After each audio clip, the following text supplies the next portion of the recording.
Welcome to the Job Security Expert Channel, a channel to help employees with a variety of employment issues.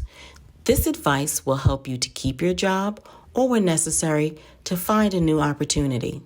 Remember to hit the like button and to subscribe to the Job Security Expert for regular updates. A job loss can happen to the best of us, and it hurts both financially as well as emotionally. Sometimes you just wish you had good advice and support before that happens. That's where I come in. I'm Shez, and I have a 30-year career in human resources, career counseling, and executive coaching. You can avoid being fired by understanding how an employer makes the decision to do so. While there are many circumstances in which people are fired, we will look at the 4 biggest reasons why. Termination during the probationary period, failure to follow the attendance policy, an egregious act of misconduct, and a 4th area that is not often covered inside a traditional employee handbook. When you first join an organization, you are typically on what is known as a probationary period. That probationary period is the time in which you are learning the job and the company culture. Do know that an employer can legally terminate your employment for just about any reason during the probationary period, and often there is no advance warning. Most employers will just say it's not working out.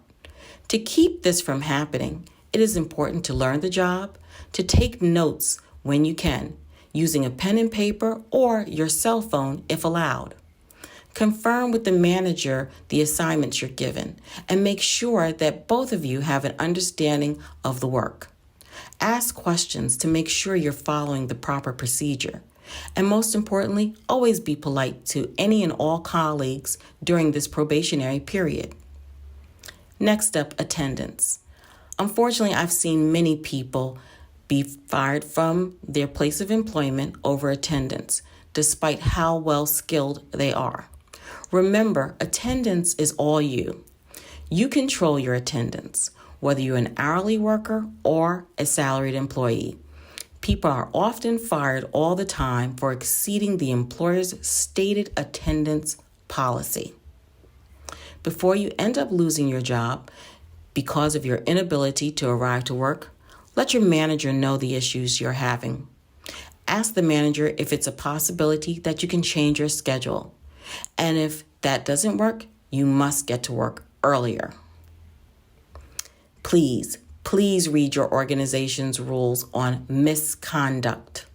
Misconduct qualifies as the issue or issues that an employer will not tolerate. Things like theft or workplace violence. And finally, here's one of the big issues that comes up all the time that is not often covered in an employee handbook: your social media. Understand not everyone is your friend, and the more friends you have, the more vulnerable you are. Too often, employees fail to make their accounts private to the public. They often add their coworkers to their accounts, and in my experience, a coworker is the first person to throw you under the bus. You called out sick one day, but you were really at the beach. Your coworker is the person that's likely to tell your boss. People are quick to claim free speech, and your freedom to say anything you want whenever you can cost you your job. Writing or podcasting your biases can have you immediately discharged. What you say lasts forever on the internet. Remember, if you don't want your boss to see it, then it shouldn't be posted.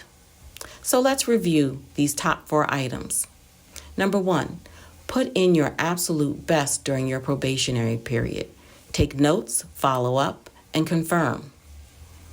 Know and comply with your organization's attendance policy. That is often in writing.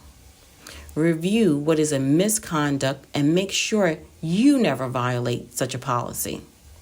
And finally, be careful with your social media. If you find this video helpful, again, hit the like button and subscribe.